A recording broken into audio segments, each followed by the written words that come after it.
हर हर महादेव। आज बिलपत्र में 12 ज्योतिर्लिंगों तथा उनके उपलिंगों का वर्णन।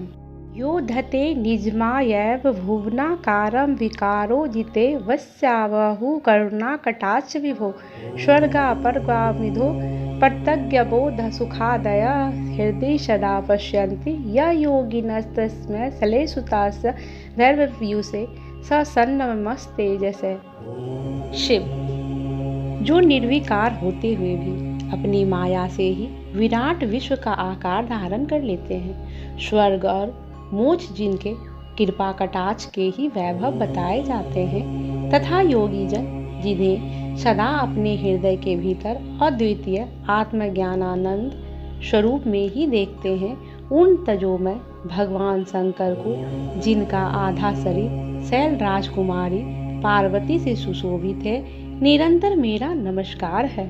कपाल ललित वीक्षणम स्मित मनोज्ञ वक्त्राम्बुजम शशांक कल्योजलम शमित घोरतापत्रयम करोतु किमपि स्फुट तत्परम सौख्य सचदाधराधर सुधाभुजो दलियतम महो मंगलम। इसकी कृपापूर्ण चितवन बड़ी ही सुंदर है, जिसका मुखारविंद मंद मुस्कान की छटा से अत्यंत मनोहर दिखाई देता है, जो चंद्रमा की कला से परम उज्ज्वल है, जो आध्यात्मिक आदि तीनों तापों को शांत कर देने में समर्थ है, जिसका स्वरूप सच्चिंतमय एवं परमानंद रूप से प्रकाशित होता है तथा जो गिरजानंदिनी पार्वती के भुज पास से अवशेषित है, वह शिव नामक कोई अनिर्वचनीय तेजपुंज सबका मंगल करे। ऋषि बोले, सूत जी, आपने संपूर्ण लोकों के हित की कामना से नाना प्रकार के आख्यानों से युक्त जो शिव अवतार का महात्म्य बताया है, वह बहुत ही उत्तम है। तात आप पुनः शिव के परम उत्तम महात्म्य का तथा शिवलिंग की महिमा का प्रसन्नता पूर्वक वर्णन कीजिए। आप शिव भक्तों में श्रेष्ठ हैं, अतः धन्य है प्रभु। आपके मुखारविंद से निकले हुए भगवान शिव के सुरमय यश रूपी अमृत का अपने कर्णपुटों द्वारा पान करके हम तृप्त नहीं हो रहे, अतः फिर भी उसी का वर्णन कीजिए। व्यास शिष्य भूमंडल में तीर्थ में जो जो शिवलिंग है अथवा अन्य स्थलों में भी जो जो प्रसिद्ध शिवलिंग विराजमान है, परमेश्वर शिव के उन सभी दिव्यलिंगों के समस्त लोकों के हित की इच्छा से आप वर्णन कीजिए। सूत जी ने कहा, महर्षियों, संपूर्ण तीर्थ लिंगमय है, सब कुछ लिंग में ही प्रतिष्ठित है। उन शिवलिंगों की कोई गणना नहीं, तथापि मैं उनका किंचित वर्णन करता हूँ। जो कोई भी दृश्य देखता है तथा जिसका वर्णन एवं स्मरण किया जाता है, वह सब भगवान शिव का ही रूप है।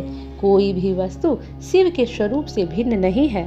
साधु शिरोमणियों, भगवान शंभु ने सब लोगों पर अनुग्रह करने के लिए ही देवता, असुर तथा मनुष्यों सहित तीनों लोकों को लिंग रूप में व्याप्त कर रखा है।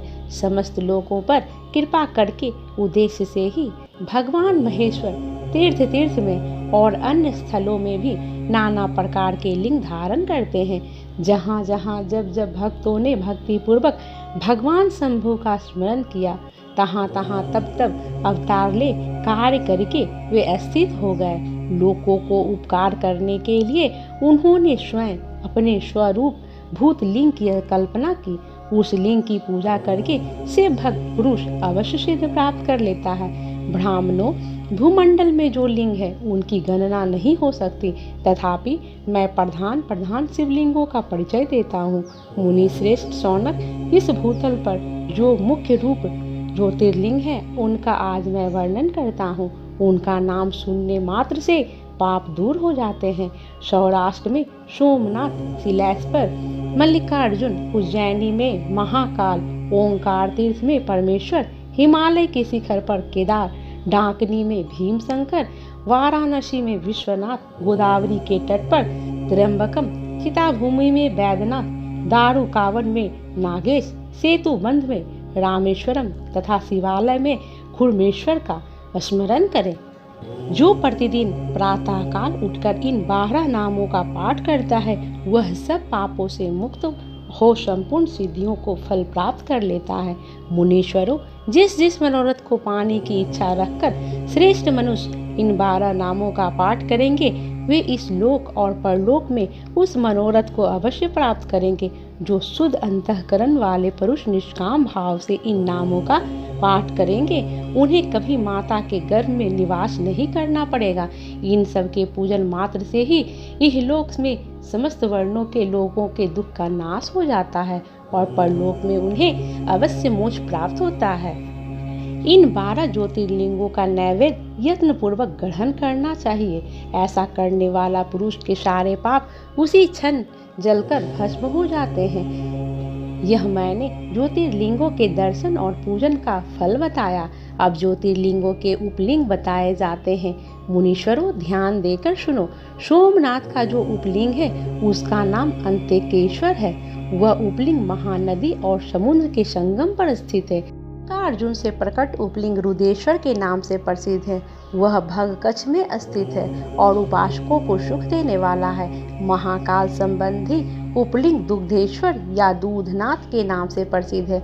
वह नर्मदा की तट पर है तथा समस्त पापों का निवारण करने वाला कहा गया है।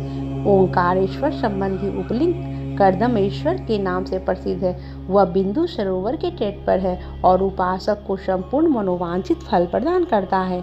केदारेश्वर संबंधी उपलिंग भूतेश्वर के नाम से प्रसिद्ध है और यह यमुना तट पर स्थित है। जो लोग का दर्शन और पूजन करते हैं उनके बड़े से बड़े पापों का वह निवारण करने वाला बतलाया गया है।